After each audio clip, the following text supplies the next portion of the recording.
亲爱的朋友们，欢迎来到微光夜读。你确定这是最后一次？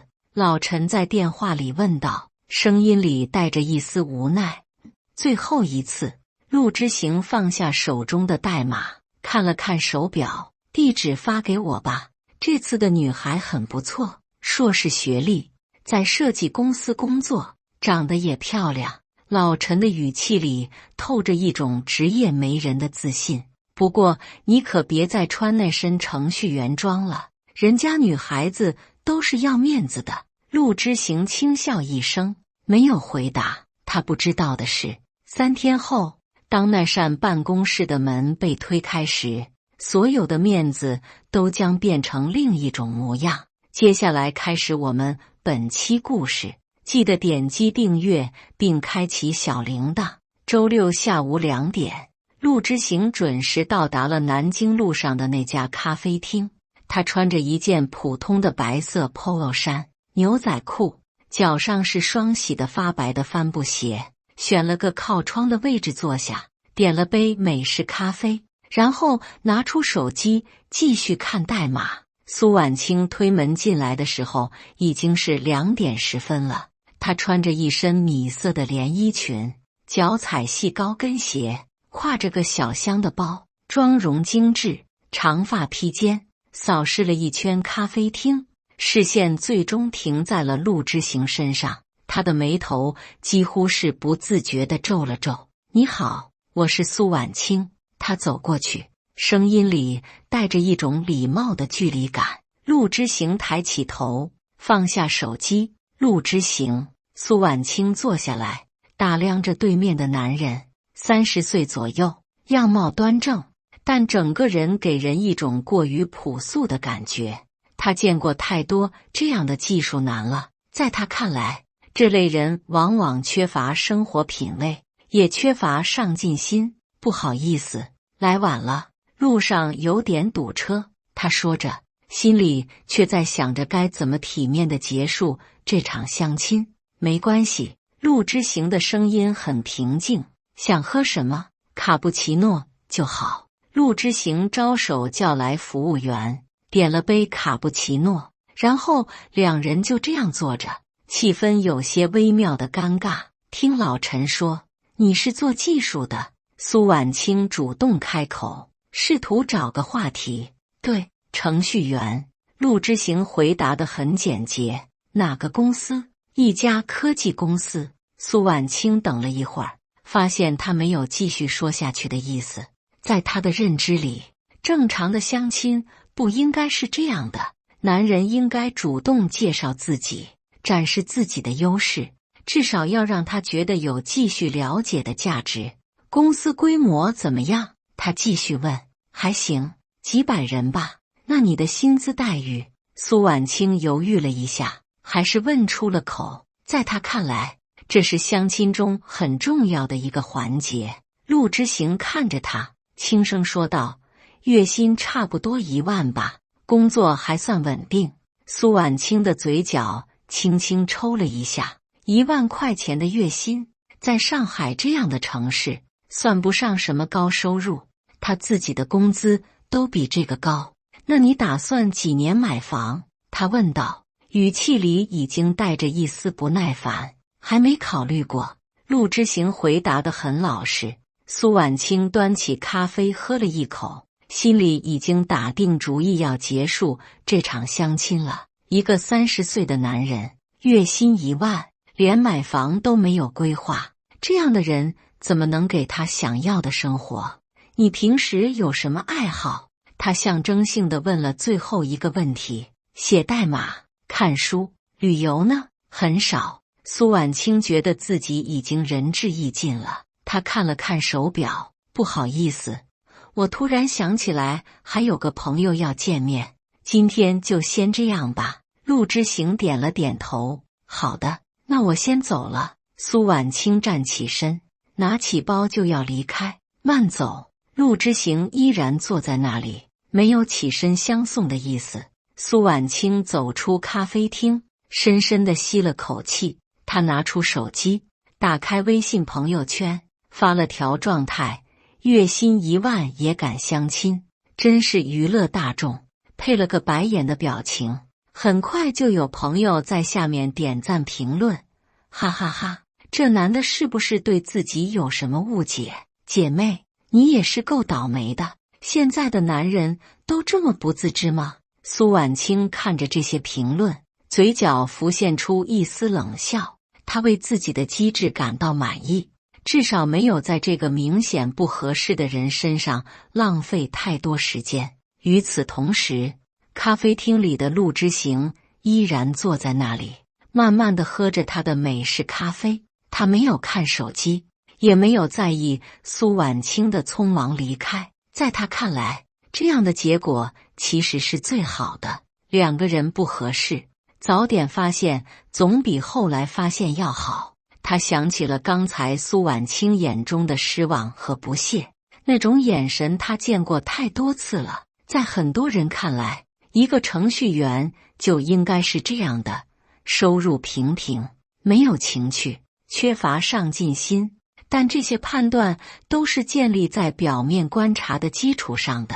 陆之行并不觉得愤怒或者受伤，他只是觉得，如果一个人连基本的尊重都做不到，那么这个人也不值得他去尊重。他喝完咖啡，结了账，然后骑着共享单车回到了公司。即使是周末，他也习惯去公司待一会儿，那里安静，适合思考。周一上午，陆之行刚到公司，就被技术部的小孟拦住了。陆总，你看看这个。小孟拿着手机，脸上带着一种看热闹的表情。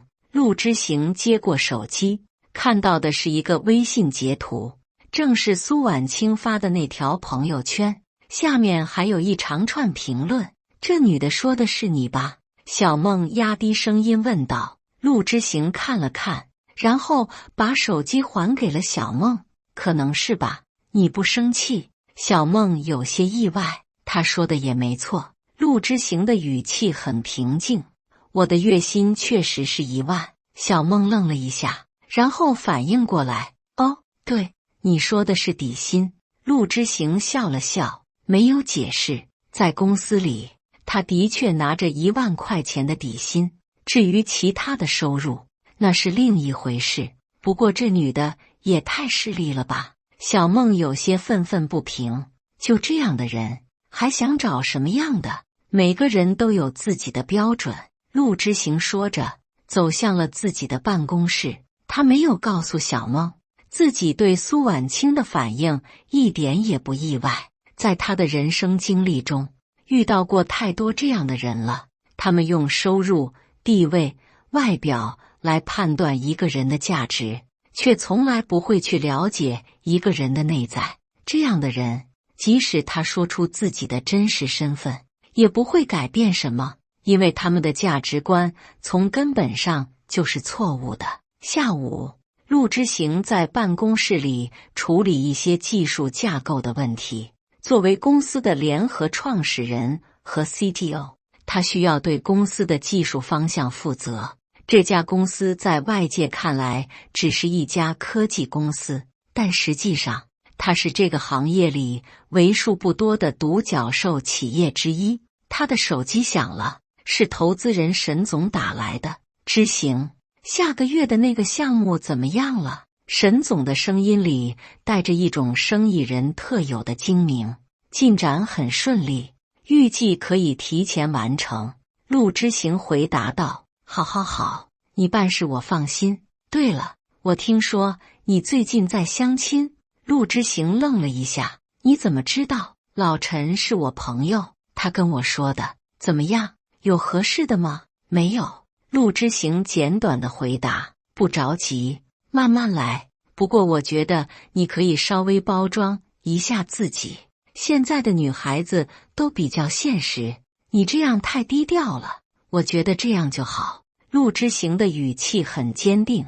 行吧，你自己决定。不过如果真的遇到合适的，可不要因为面子问题错过了。挂了电话，陆之行继续工作。他不是没有考虑过沈总的建议，但他觉得如果需要通过包装来获得一个人的认可，那么这种认可本身就是不值得的。就在这时，人事部的经理敲门进来了。陆总，有个面试的事情需要跟您确认一下。什么事？下周我们要招一个产品经理，有个叫苏婉清的应聘者，简历很不错，硕士学历，有相关工作经验。HR 面试已经通过了，想让您做中面。陆之行接过简历，看到了苏婉清的照片，就是3天前和他相亲的那个女人。我知道了，安排在什么时候？下周3上午10点，可以吗？可以。陆之行合上简历，这个面试我亲自来。人事经理有些意外，您亲自面试？我对这个岗位比较重视。人事经理点了点头，然后离开了办公室。陆之行看着桌上的简历，轻轻地笑了笑。他没有想到会在这样的情况下再次见到苏婉清。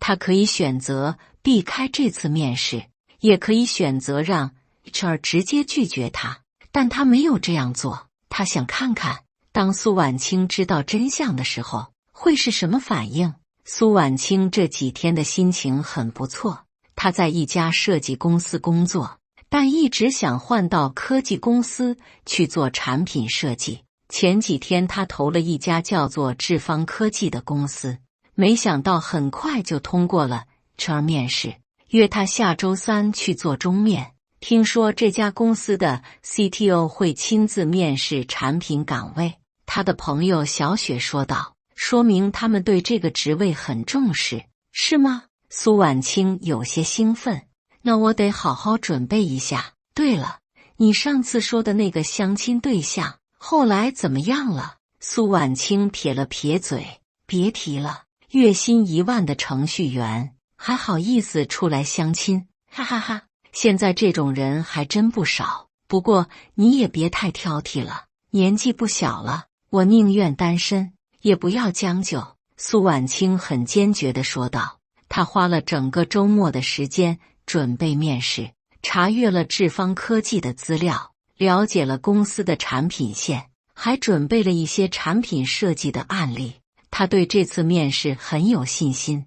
周3上午，苏婉清穿着一身职业装来到了智方科技的办公楼。这是一栋很现代的写字楼，装修简洁大方。她在前台登记的时候，听到旁边有员工在讨论，听说今天陆总要亲自面试那个产品经理。陆总很少亲自面试的，这次怎么了？不知道，可能是对这个岗位比较重视吧。苏婉清听到这些对话，心里更加期待了。能够被 CTO 亲自面试，说明自己的简历很受重视。他被带到了一间会议室里等待。这间会议室很大，装修很有科技感。透过玻璃墙，他可以看到外面忙碌的办公区域，每个员工都在专注的工作，整个氛围很好。这家公司看起来很不错，他心想。就在这时，有个年轻的男员工走过来，似乎是来倒水的。请问你是来面试的吗？他问道。是的，我叫苏婉清。哦，我是小梦，技术部的。听说陆总要亲自面试你，你很厉害啊。陆总是个什么样的人？苏婉清好奇地问道。陆总啊，人很好，就是有点低调。小梦想了想，他平时穿的跟我们程序员差不多，但是眼光很准，特别会看人。是吗？对呀，而且他特别重视一个人的品格。有次面试一个技术很强的人，但是因为那个人说话很傲慢，看不起其他同事，结果被陆总直接拒绝了。苏婉清点了点头，看来是个很有原则的人。是的，我们都很尊重他。小梦说着，看了看时间，差不多该开始了，我先去工作了，祝你面试顺利。谢谢。小梦离开后，苏婉清整理了一下衣服，检查了一下妆容。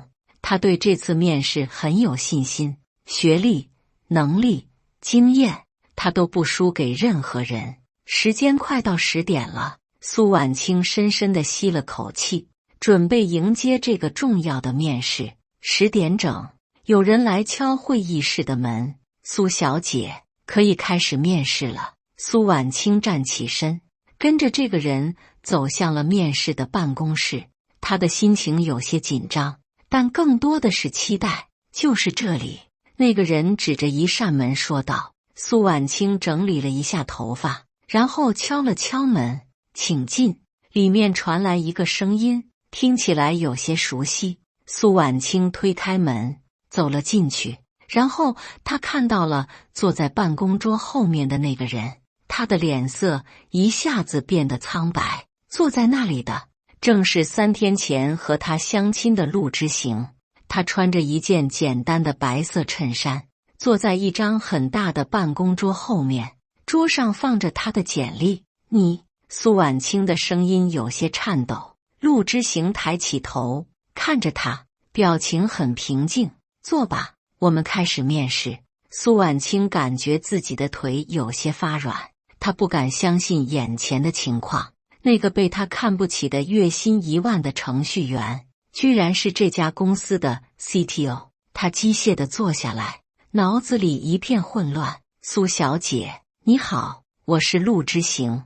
陆之行的声音很平静，就像是在面对一个普通的应聘者。你是？苏婉清结结巴巴地说道。我是这家公司的 CTO， 也是今天面试你的人。陆之行说着，翻开了他的简历。让我们开始吧。苏婉清努力让自己冷静下来，但他的脑子里还是一片混乱。他想起了自己3天前的表现，想起了自己发的那条朋友圈，想起了自己对他的不屑和嘲笑。请你介绍一下自己。陆之行说道。苏婉清张了张嘴，但是说不出话来。平时他很善于表达，但是现在他完全失去了语言能力。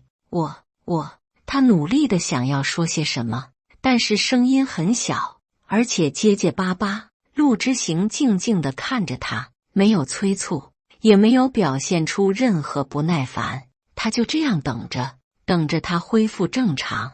但苏婉清没有恢复正常，他的脑子里一直在回想着3天前的情况，一直在想着自己的那些话和那些表现。他感到无比的羞愧和尴尬。我是苏婉清，毕业于……他终于开始说话了，但是声音很小，而且经常停顿，声音大一些。陆之行说道。苏婉清努力提高了声音，但是他的状态很不好，他的回答缺乏逻辑，经常前言不搭后语。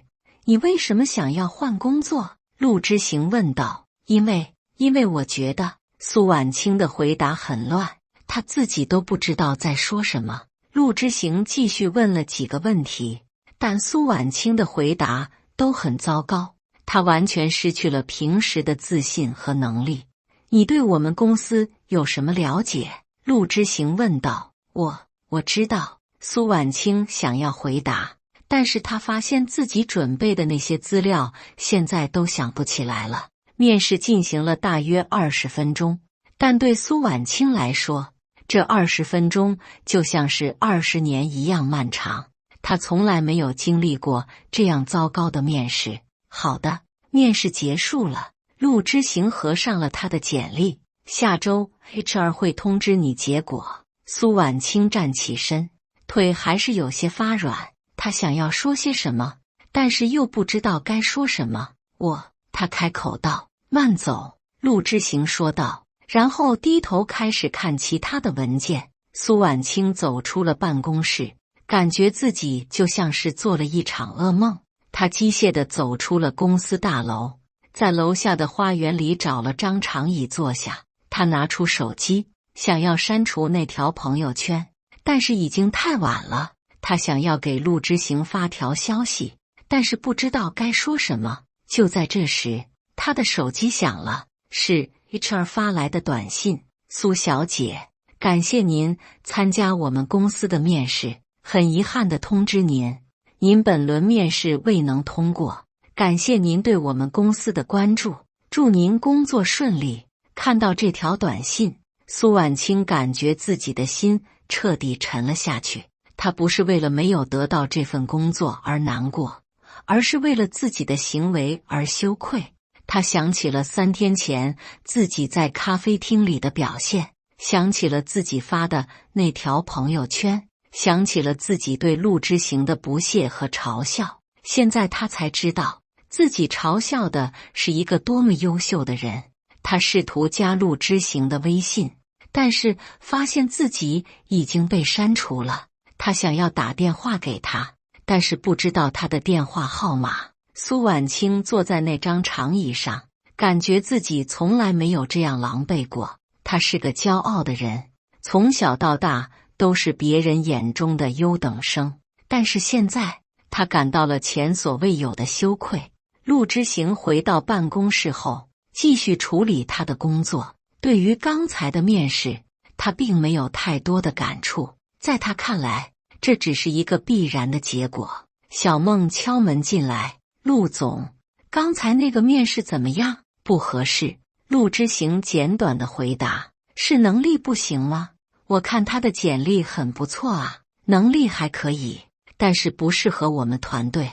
小梦有些困惑，为什么？陆之行放下手中的文件，看着小梦，你觉得一个人最重要的品质是什么？能力。小梦想了想，不是。陆之行摇了摇头，是品格。一个人可以能力不强，但是品格一定要好。什么意思？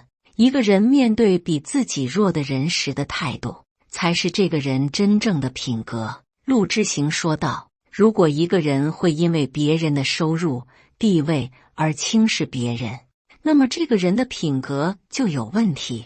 小梦似乎明白了什么，您是说，我们公司有很多刚毕业的员工，收入不高，但是很努力。如果来一个会看不起他们的人，会影响整个团队的氛围。原来如此，小梦点了点头。而且，陆之行继续说道，一个人的价值不是由收入决定的。如果一个人只会用收入来判断别人，那么他的格局就太小了。小梦离开后，陆之行继续工作。他没有为苏婉清的面试结果感到任何不安或者愧疚，在他看来，这是一个很正常的结果。下午，他接到了老陈的电话，之行，听说你们公司最近在招人。是的，怎么了？那个和你相亲的女孩苏婉清，她去你们公司面试了。陆之行愣了一下，你怎么知道？她刚才给我打电话，说想要我帮忙联系一下你，想要重新认识一下。不用了。陆之行的语气很平静。为什么？他说他之前有些误会。没有误会。陆之行打断了老陈的话，他看到的就是真实的我，一个月薪1万的程序员。但是，老陈，如果一个人需要知道我的身份才能尊重我，那么这种尊重是没有意义的。陆之行说道，我希望的是，有人能够尊重那个月薪1万的程序员陆之行，而不是 CTO 陆之行。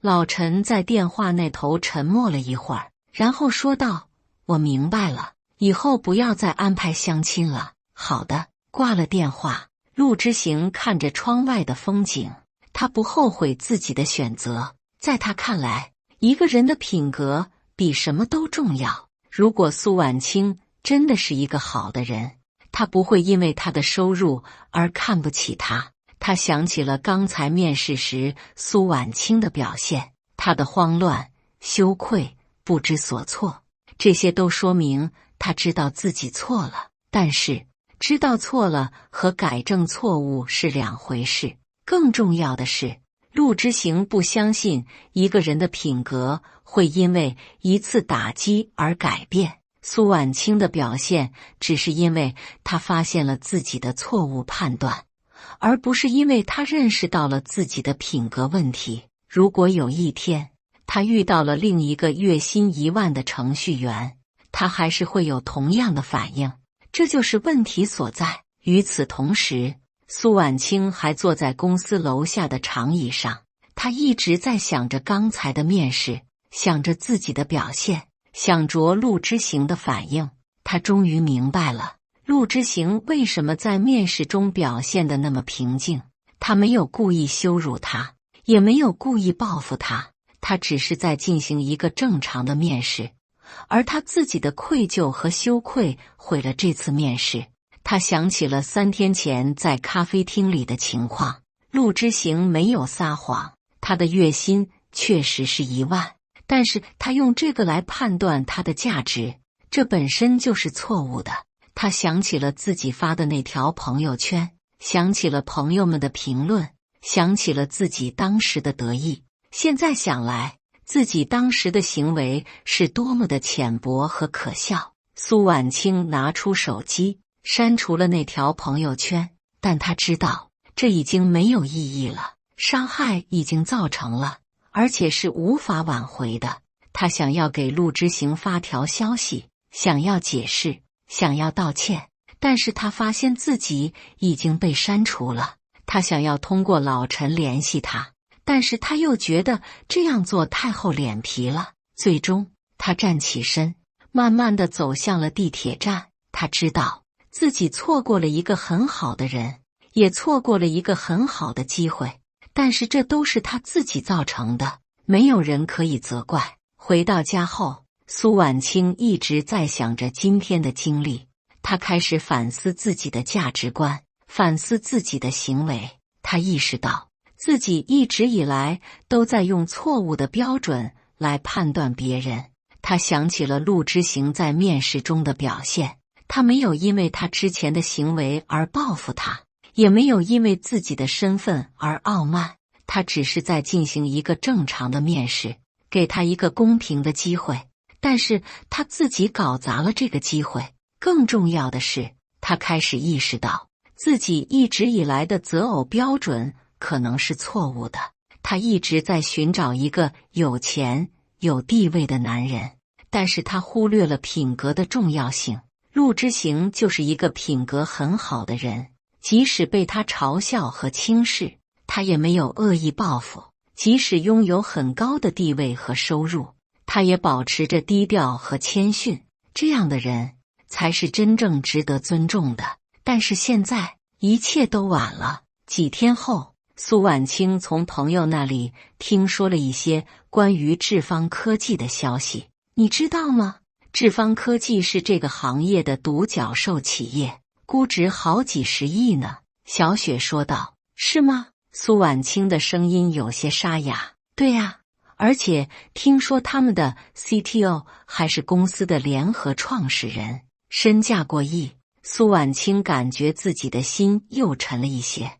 你不是去那里面试了吗？怎么样？没通过。苏婉清简短的回答。怎么会？以你的能力，不应该啊。苏婉清没有回答，她不知道该怎么解释。那天晚上，苏婉清一个人坐在窗边，看着外面的夜景。她想起了陆之行在咖啡厅里的样子，想起了他平静的声音，想起了他在面试中的表现。她终于明白了，什么叫做真正的优秀。真正优秀的人不会因为别人的无知而愤怒，不会因为别人的轻视而报复，不会因为自己的成功而傲慢。他们会保持自己的品格，保持自己的原则，保持自己的尊严。而他失去了遇到这样一个人的机会。苏婉清知道自己需要改变，不是为了挽回什么，而是为了成为一个更好的人。他需要学会尊重别人，学会用正确的标准来判断一个人的价值。但是这种改变需要时间，需要努力，需要真正的反思和成长。而陆之行可能永远不会知道他的这些想法了。在智方科技的办公室里，陆之行继续着自己的工作。对于苏婉清的事情，他已经完全放下了。在他看来，这只是生活中的一个小插曲，不值得过多的关注。他继续用自己的方式生活着，低调、务实、真诚。他相信总有一天，他会遇到一个能够看到他真正价值的人，而那个人一定会是一个品格很好的人，就像他一样。感谢大家的观看，本期故事精彩吗？欢迎大家在下方评论区吐槽。如果你喜欢这类故事，记得点击订阅微光夜读，并分享给更多的人，这会对我帮助很大。再次感谢大家的观看。